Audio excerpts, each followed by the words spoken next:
All right, welcome to another week of Legaltech Week for May 29th, 2020. This is Bob Ambrogi, and I am joined once again by our eminent panel of legal journalists, legal tech journalists here to talk about the week's news.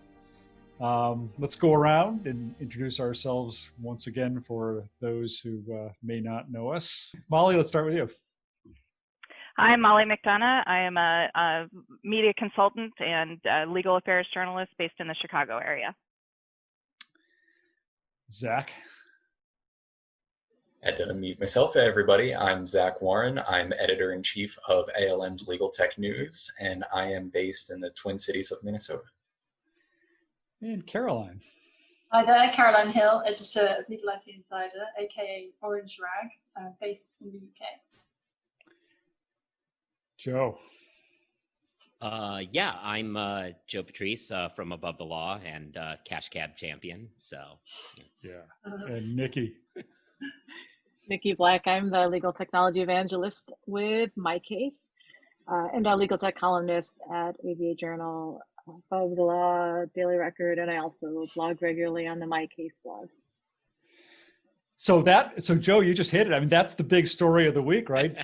Joe Patrice, star of Cash Cab. And what's actually surprised me about this is how many people have no idea what Cash Cab is, because I'm such a Cash Cab fan. So it's been interesting because I've found that there's more people who don't know what it is and more people who did know what it was and had real feelings about it than I thought.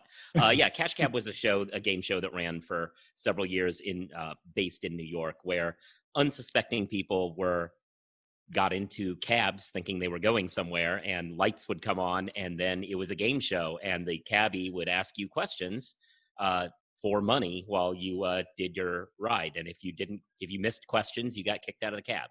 So that happened. They've rebooted the show. It's now on Bravo after several years off the air. And me, as well as some other Above the Law people, columnist Stephanie Wilkins and editor Catherine Rubino, as well as a person who has no Above the Law connection whatsoever, happened to all be hailing a cab when we ended up in the Cash Cab. So our episode aired like last week or so, and yeah. So unfortunately, it's like burst several of my bubbles, because when I saw that, I was Googling Cash Cab to find out how it had come back, and I missed it, and I came across this Wikipedia entry that told me all this behind the scenes stuff that maybe you're not supposed to talk about, but stuff like that people don't actually just sort of randomly pick people up off the street.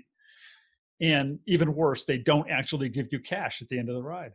Well, they do randomly pick people up off the street from time to time, but obviously, that's somewhat hit or miss. So it's not, you're not guaranteed with an expensive television crew to get people who are willing. So yeah, you do not know you're going on Cash Cab. I will say that absolutely, but they can have some sneaky ways of making you think you're doing something else, and then bam, all of a sudden you're on Cash Cab. Yeah. All right. So Joe, how did you get on? I was recruited in a bar. Some people were in a bar, said they were casting for something, and they handed out a little sheet, and I filled it out, and they called me back. And then I was kind of, not to blow up their thing, but I thought I was doing some activity that was like a charity-ish related activity that was got to be a thing, but they come up with these stories to keep people not knowing why. And then they told us, meet here, and then your next clue is going to take you to this other place. And that's why we are in the cab asking to go where we go. My one regret about the show is that they cut out my favorite line, which was as soon as they revealed it was Cash Cab, and after we'd said we wanted to go 20 blocks, I said, oh, in that case, we want to go to JFK. And they did not, they not only said no, but they cut it out of the episode. So. All right. Well, I don't know where to start this week, but I mean, it seems like Zach, you are kind of right there in the. Oh, man, you want a tonal shift, don't you? Yeah, right. Go from Cash Cab to, yeah. From the maelstrom from the. Yeah, we were emailing back and forth before the event today, and I mean, like I said at the top, I am located in the Twin Cities of Minnesota. I personally am in St. Paul, not too far from where businesses on University Avenue were looted and set fire to yesterday. I also know some people in South Minneapolis, very close to police precinct, that went up in flames. So that is what I am thinking of this week. But to put a legal tech spin on it, especially, we talk a lot about civil law here, but from the criminal law perspective, the preponderance of video and video evidence increasingly making its way into trial is extremely interesting to me, because I mean, video has been a part of trial as long as there's been TV. There's been camera crews that have been looking at things and have introduced that evidence in the trial. But the fact that anybody with a phone today can be somebody who is collecting evidence for an eventual trial, and there's so many people with the capability to do so, I think is not only good for access to justice, because the more availability of evidence, the greater chance, at least in my view, that justice can be served, but also there are some privacy implications for that. And I know there's been a discussion on Twitter and such this morning that what role does news play in trying to like broadcast who protesters are, and just in terms of like filming the cops who were today arrested. There are so many implications to this, but the fact that video is everywhere now is something that lawyers are going to have to contend with, because it's not going away. This stuff is increasingly going to be not only videoed, but live streamed, and you're going to have to respond very quickly to videos that are going to be out there. I don't know if I have a coherent point in there. I just find it very interesting. Well, one thing that's super interesting that, you know, you mentioned the intersection of the video and the tech and the criminal, criminal law is there's is the increasing amount of tech, these like the public defenders and the DA's offices are inundated with it. They have to sift through. There's a member of, I chair the technology committee at our local bar association, and one of our newest members is a guy who works for the public defender's office that I started my career at. And he initially was a public defender. And over time, he's always had an interest in tech programs. And over time, he became the go-to guy for tech questions. And he eventually created his own position, and they're now hiring someone else to work with him. And all he does is sift through all this kind of tech, take the phones apart, see where the people were standing when the videos were, you know what I mean, or the angles, but also all the other types of tech as well. And that's increasingly becoming, there was a New York Times article on it, it's increasingly becoming a position in both offices, the PAs and the DAs and the PDs, because this is truly becoming part of criminal cases. And there must be such big questions over reliability. And so obviously in cases like the one we're talking about, it's so fortunate to have this evidence. But I guess there's a real question over, with all the deep fake stuff that we're having to worry about. I guess there's going to be that issue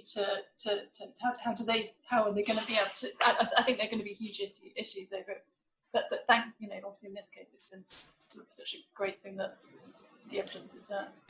Yeah, I definitely think so. And kind of to your point too, Nikki, as I was tracking all of this, I mean, for COVID reasons, as much as anything else, I have not been out of my house, and I have no plans to be out of my house. So I was trying to track as much as I can from Twitter and other sources. But one of the main sources I saw was honestly Snapchat videos. And there are locations within Snapchat that you can go on a map and click, or Instagram videos too. You can click what has happened in this location, what has happened in this location. And the target by me was blowing up with Instagram videos yesterday. So there's location services baked into all of this as well. And there's so much for people to sort through. It's kind of overwhelming, I feel. Yeah, I'm just also happy. Yeah, go ahead. Well, I was just curious if especially with that last comment, Zach, just whether we'll see if you can anticipate, requests for some of these companies for social media access especially with the burnings and lootings. I've seen some of the media coverage and some of the shots, and you can, a lot of people are wearing masks, but a lot of people are not wearing masks or not wearing them very well. And what you're talking about, Nikki, too, is, that law enforcement uses that as a way to identify potential offenders. That happened with our recent London Bridge attack. I think a lot of the evidence came from bystanders, and they were asking for them to send in their video footage, which obviously was a lot. Yeah, so that's another example.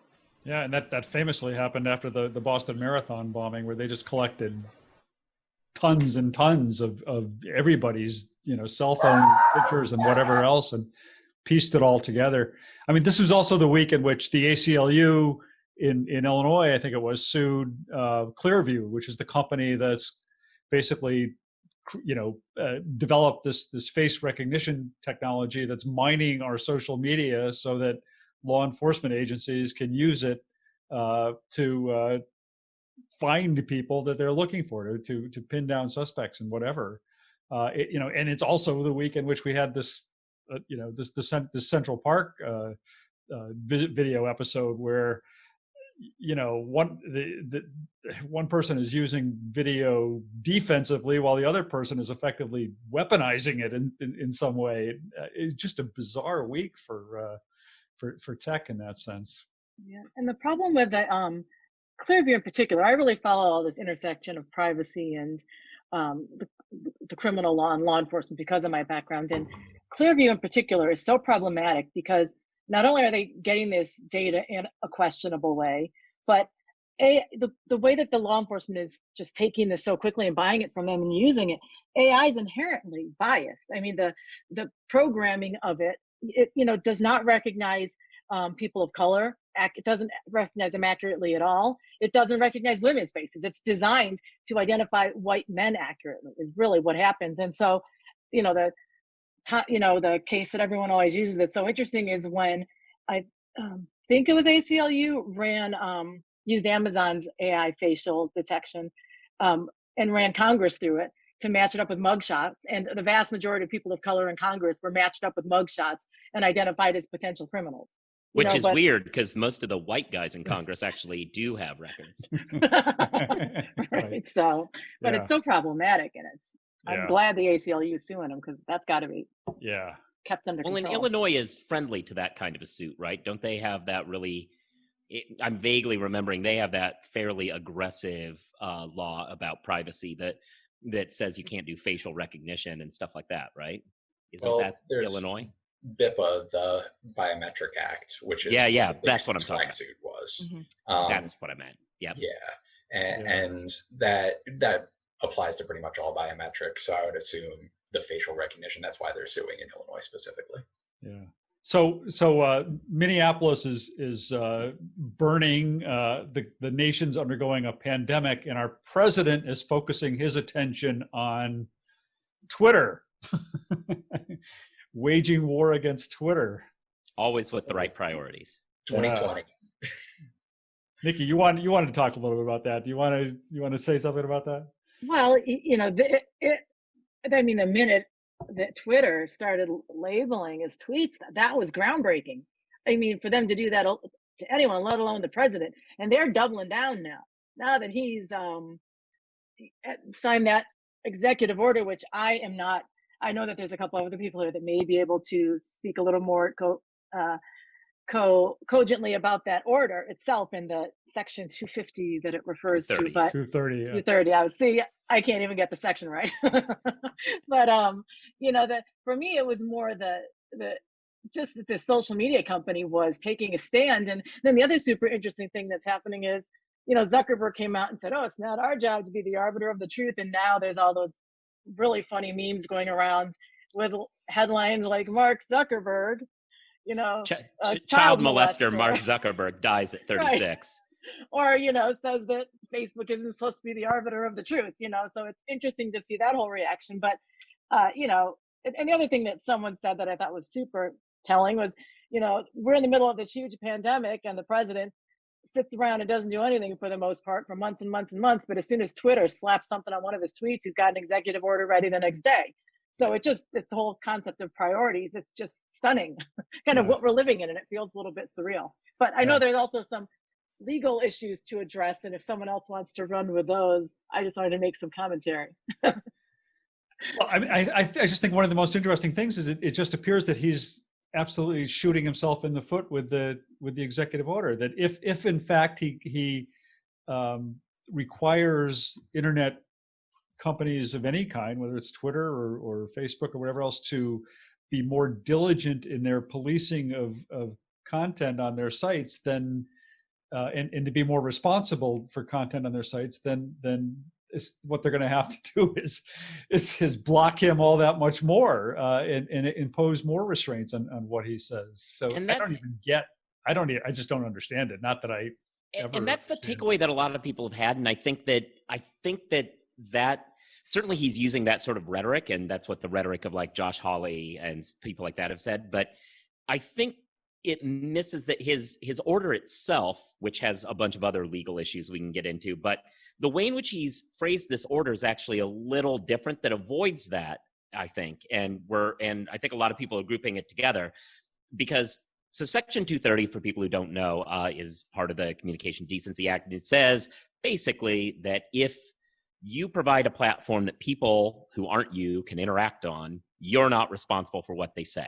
So, and you know, like, it's what allows Facebook to have people post things and Twitter have comments, whatever. That's not entirely a blanket rule. There's a kind of a good faith standard, lawyers, we threw some negligence standard onto everything, but so long as you don't say, I'm starting a website called Defamation R Us, put everything you want up, you basically can not be liable for what other people say. So his anger at Twitter is weird to make this a Section 230 issue, because Twitter saying we think this is a lie has nothing to do with 230. That's just them saying what they want to say.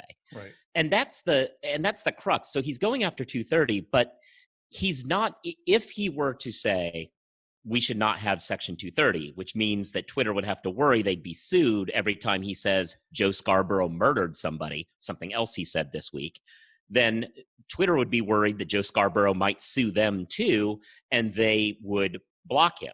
But that's not what this order tries to do.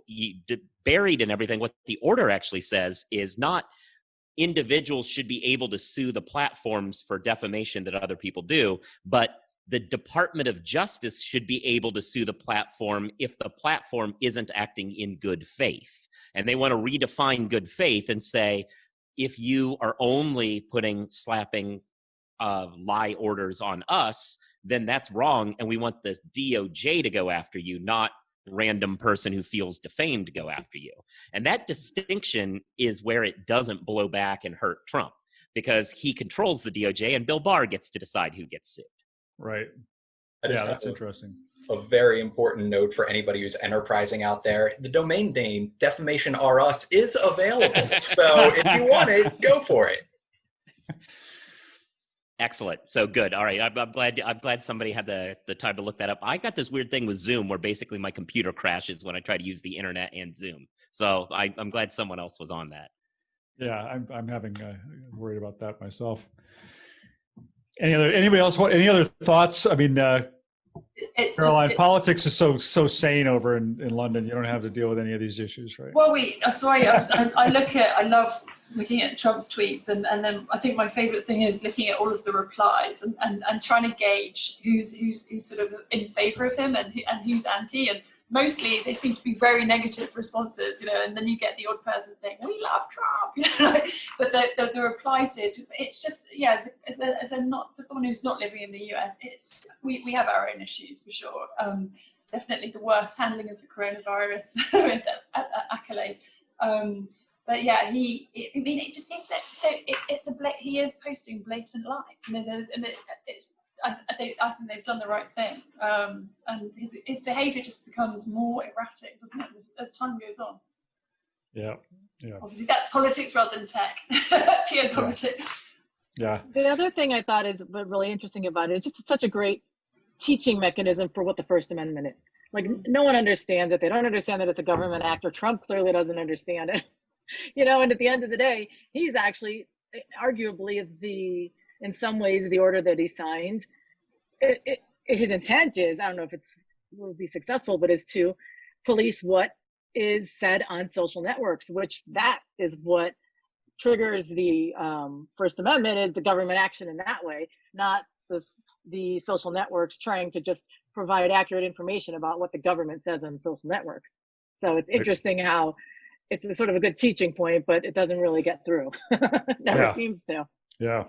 And in a lot of ways, this is why Zuckerberg is on board with what's going on, because several months ago, Zuckerberg brought some Republican operatives on and said, how would you like our algorithm changed? And they made recommendations that they took. So when you see this Section 230 attack as they just want to change, they want to use Section 230 as the kind of the cudgel and say, we'll take this away from you unless you agree that what good faith means is you're nice to us. You can see that Zuckerberg's like, I already made that deal. And so that's why you would assume he would come to Twitter's defense, and he hasn't. And that's why he's already made this deal. Yeah. All right. So let's, Molly, what do you have this week?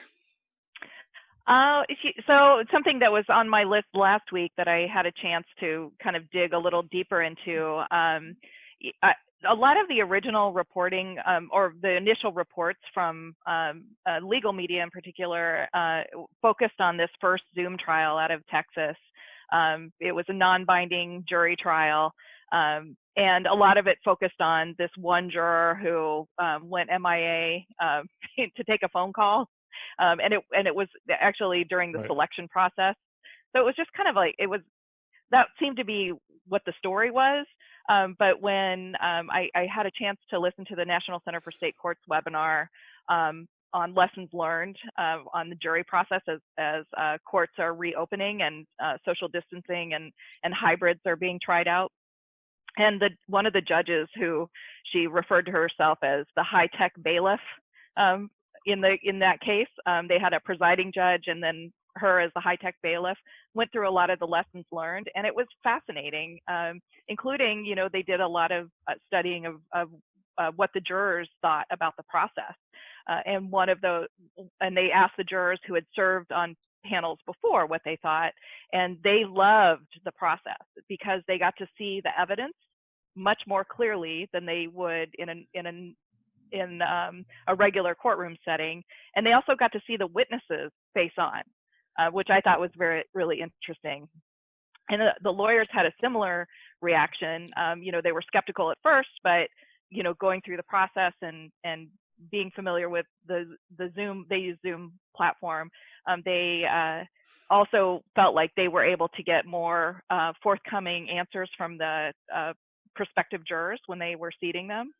I also liked that they were able to use the Zoom rooms. So they separated the lawyers and the judge off into a room so they could have their sidebars, which actually is going to be a huge challenge when courts go back into session doing kind of social distancing with sidebars. Can you even have those? Some of the judges are saying no, they're going to eliminate sidebars, or have to go into another room and social distance. Right. So it was really interesting to see. So they had, the panel, and then they would select the jurors and put them in a new room. And I just thought it was a really kind of an interesting experience. Although they acknowledged a lot of things that they would need to work on, including, how do you have a bailiff who usually deals with, a knock on the door if there's an issue? Does the judge, the high-tech bailiff or judge go into the courtroom, into the jury deliberations to help solve technical problems without, violating the sanctity of those proceedings.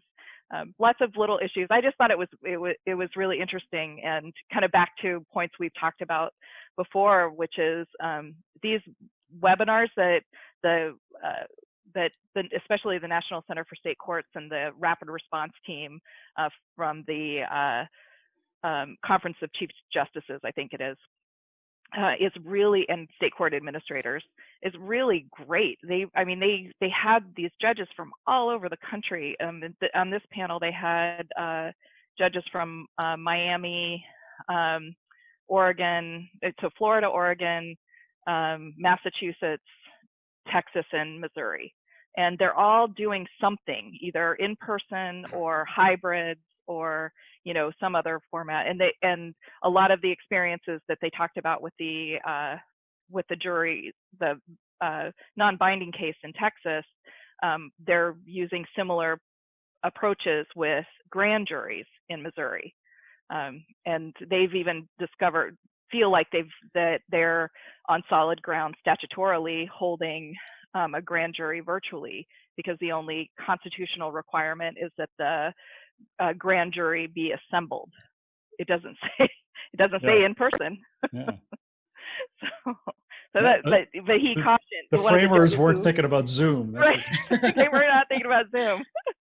But that's vague enough. It's so striking that, like, when I'm listening to you talk about that, if you had asked me in January, would all these judges be getting together and talking about the ins and outs of doing jury trials on a video conferencing, I'd say, well, what is wrong with you? Are you nuts? That's not going to happen in a million years. And look where we are. And even if you had asked in March or so, I mean, whether you would be doing, you know, how you would feel about doing jury, if you ever did jury trials online, how you would feel about it. And what I'm hearing you say, Molly, is that there was they saw a lot of good in this. Whereas if you just asked them 2 months ago, they would have said, there's no way that would ever work. That's just not a possibility. And, you know, and I want to clarify that everybody that I've listened to, every single judge says that not all cases are going to be able to be handled by remote access. Yeah. You know, there has to be some type of in-person, and they're thinking everything down to, you know, if you don't have the bandwidth, they're already thinking through, you know, they have jury administrators on these calls and involved in these processes. And, you know, they're making sure that they're getting diverse pools. So, you know, that includes people with no broadband or Wi-Fi access. So they have to so they're already coming up with accommodations. So, you know, maybe everybody's remote on some of these kind of lower level proceedings that need a jury, but, you know, the stakes aren't high, like felony cases or life on the line type stuff. But they're able to come up with a way to have those people who don't have access come to the court, and or be accommodated. It's just about developing better protocol and processes, right? Like they're not, you know, tweet, and actually, given how quickly they've achieved this, that's pretty incredible. Yeah, that's what's so interesting to me, just the pace of change of all this, because I know a few of us here have talked with Richard Susskind, and his book on virtual courts came out last fall. And when we were talking with him, we said, okay, so what's the timeline for these virtual courts actually being instituted? He said, well, if we can get it in the next decade, then I'm really feeling good about this. Well, success. I mean, we got there within the next decade, just a lot quicker because of the necessity. So when there is the need there, it does show that law can be quick when it needs to. And what's also interesting about that is that Susskind, because I interviewed him recently on my podcast also, and when he talks about virtual courts, he's not talking about trials. He's talking about this other kind of basically paper-based, like motion, almost like motion practice, or, you know, appellate practice. And I specifically asked him about, you know, why wasn't he calling for online, you know, for trials to be taking place online? And he said, oh, you know, I just don't see that that's what we need to do. We always want to have trials be physical. You know, I'm paraphrasing a little bit, but he said something to that effect. So, you know. I'm really interested in the aspect of this about how jurors can now see witnesses face on, which, you know, going back to law school and everything, like so much of the American legal system is based on the idea that you can't disrupt the jury's decision because they were there to judge whether or not that person was lying or telling the truth. And then you look at the geography of the courtroom, and they're usually stuck in a corner, barely can see the person head on, like have no idea. And if you really believe what behavioral psychologists would suggest, that you can understand somebody mostly by looking at them, it seems as though this is probably the first time that juries have ever really been reliable. But I mean, that's a whole different, if there's some enterprising law professor who wants to write their paper on it, by all means, this is your inspiration. But somebody should get into that, because I think that's the interesting angle to me. Yeah, that as a former courts reporter sitting in the gallery covering trials, it's a very different experience watching the proceedings on video, and it's also extremely different from than cameras in the court.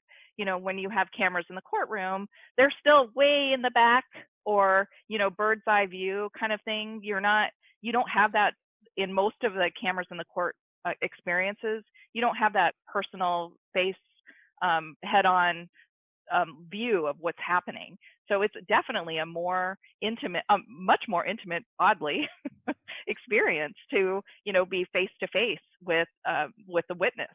And so I hadn't even thought about that until I started hearing these judges talk about the experiences of the jurors. And yeah, that's a radical change in any of the proceedings. And we heard, I think we talked about it maybe a couple of weeks ago with the Supreme Court, the feeling of equality among the lawyers arguing, because their photos are their picture frames are the same size. There's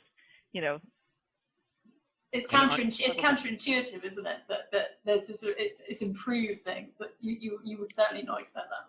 And on the Supreme Court level, that's maybe some breaking news that the bipartisan heads of the Judiciary Committee just sent a letter telling Chief Justice Roberts that, in their opinion, they really want him to continue with this. He'll probably say no, but that's what they put out there. Right. Caroline, what about you? What was the news for you this week? Well, it seems sort of miniature compared to a lot of these sort of high-level issues that we've been talking about, but actually it's really big news in terms of Oracle. Kemp Little, UK top 100 law firm, has become the first firm to sign up to Oracle's new ERP. It's the pure legal tech story, obviously. So Oracle at the turn of the century, they did look like they were going to enter the legal tech market. They actually are still in use at Clifford Chance. It's the basis of their PM practice management system. They've done this deal. So Oracle announced at the beginning of 2019 that they were launching this new ERP. Obviously, Oracle's huge. It's quite good news in terms of its competition in a sector of the market that needs more competition. But there were a lot of questions. I actually went to the launch meeting, and there was a lot of lack of detail. There still, I think, is quite a lack of detail, to be honest with you, and really not clear. And there's lots of questions. But anyway, Kemp Little, they've signed up. At possibly the worst time possible in terms of launching a big system like this. I spoke to them a few weeks ago and didn't write about it immediately because it was as COVID hit and it just didn't feel appropriate, to be honest with you. Because everyone was talking about COVID and I just thought it would be wasted, to be perfectly honest. But so there are going to be some delays, but it's potentially good news. I think they're going to be a real test case. Obviously, Oracle will be hoping that they're the start of this taking off. It's not a great time, but the other interesting things that so there's always this sort of question over do firms need an Oracle type system, speaking to the person leading this is their head of innovation or chief digital officer, Gerard Frith, and he was saying, well, a lot of other professional services firms are using Oracle ERP. Just because we're a law firm, it doesn't matter. Actually, there are reasons why. He obviously gets this. I'm not suggesting he doesn't, but there are reasons why it can make it difficult. And obviously, we have to have certain things which they have built around billing and counsel fees and that kind of thing. But they're definitely going to be very much now, going to be looked at to see how it works out. Yeah, that's interesting. It's funny because Well, my perception is there haven't been a lot of new entrants into the whole sort of practice management, case management sector for a while now, when there were, of course, a surge of them for a while. But I think we're starting to see some more activity there, and it'd be interesting to see what the market tolerance for these and how they try and kind of distinguish themselves and position themselves to get into what's now becoming a more mature market. I think the issue is because they're so big, and we've seen this with other companies like Microsoft, where legal, we think we're really super important, and obviously we want them to think that we're really important, and actually for some of the big companies, legal isn't even a vertical, right? So the issue can be how much focus do they give it, and and are they serious? Are they committed? Do they have the right people? Do they understand the industry? Do they, and are they going to? And actually, so I'm a bit sort of lacking in terms of communication with Oracle. They're sort of, I think, being quite, being a little bit vague, to be quite honest with you. But be interesting. Hopefully, we'll get some more detail. And I think it needs more. You're right. That sector of the market needs more competition. So potentially, it's a good thing. But we've obviously seen this before, where these big systems can be a complete nightmare. So it would be interesting to see how smooth it is.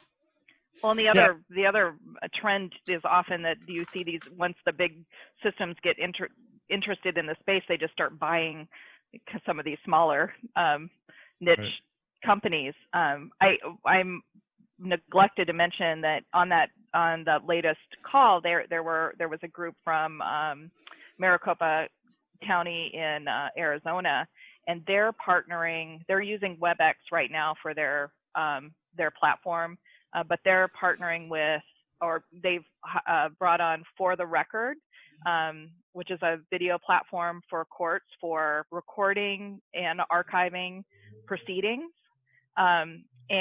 But they've had to kind of boost that contract. I looked it up. I think they announced it in the fall, and they've shifted that or put it on steroids. And now they're working with For the Record and Microsoft to develop a custom platform for secure video proceedings, remote proceedings. So I thought it was interesting that Microsoft was, one of the developers of this platform. This county in Arizona. Yeah, and Microsoft had for a long time stayed away from legal and got into it and then got out of it again. It's kind of gone back and forth, and it's love-hate relationship with the legal industry. And a trust relationship. It's a huge trust, isn't it, for those core, for the core systems particularly. So. Yeah. I spent a lot of time this week speaking to a couple of different companies in the kind of case management, practice management space. It was interesting doing that. One of them I talked to, the one I wrote about was this company GrowPath, which is pretty much kind of focused. I don't think they necessarily like to say this, or they're pretty much focused on personal injury firms, on case management for personal injury firms. But they had the feature they were talking about this week was this lead scoring tool. So this kind of focused on a firm where phone calls are coming in, and they've got specialists sitting there, manning the phone lines, and as the specialists are interviewing the prospects and typing up notes and filling out these forms, there's an algorithm running that's basically scoring the lead the whole time and showing this numerical score on the screen of the intake specialist. So the intake specialist, and this is all based on parameters that the law firm defines and sets for what's important to them, what kind of cases they're looking for, maybe dollar value, maybe type of case, whatever. But so the intake specialist can, as opposed to having to sort of take the intake and then say, okay, I'm going to go, we'll get back to you. We'll have one of our attorneys review this and follow up or something, by which time the lead might have called the next firm and signed up with them or something. So this basically lets the intake specialist say, okay, this is one we know we want based on our parameters, based on the score that we have, and can then right away initiate either a follow-up with an attorney, or even push a button and send out a retainer agreement and do an e-signature or something. So it's kind of a clever tool. I mean, it's a pretty specific and focused tool, but I think it shows some of the ways that companies are trying to come up with unique ways to distinguish their products in this space. And I think that's kind of the name of the game right now. Yeah, I think it's slightly different, but I think Intap, are in a weird way trying to do a similar thing. Perhaps I'm not familiar as you with GrowPath, but they're sort of drawing together lots of information from lots of different sources to enable law firms to assess very quickly whether they want to be working with this client or that client, in order to. So I don't think they perhaps label it as a sort of scoring tool, but in effect they're actually doing a very similar thing. They're enabling the firm to sort of work out what their top leads are, what their top clients are for all these different reasons across all of the different people working with them, and in effect, I think it achieves the same thing. Yeah. All right. Well, we will let people begin their weekends. Thank you. You're well. Thanks for doing it. Much. And thanks to everybody in the audience for listening. You waved, Nikki. I know, it's the wave. Right, we're supposed to wave. Stay safe, everyone. All right. Thanks, guys. See you next week. See you next week. Bye-bye. Bye. All right.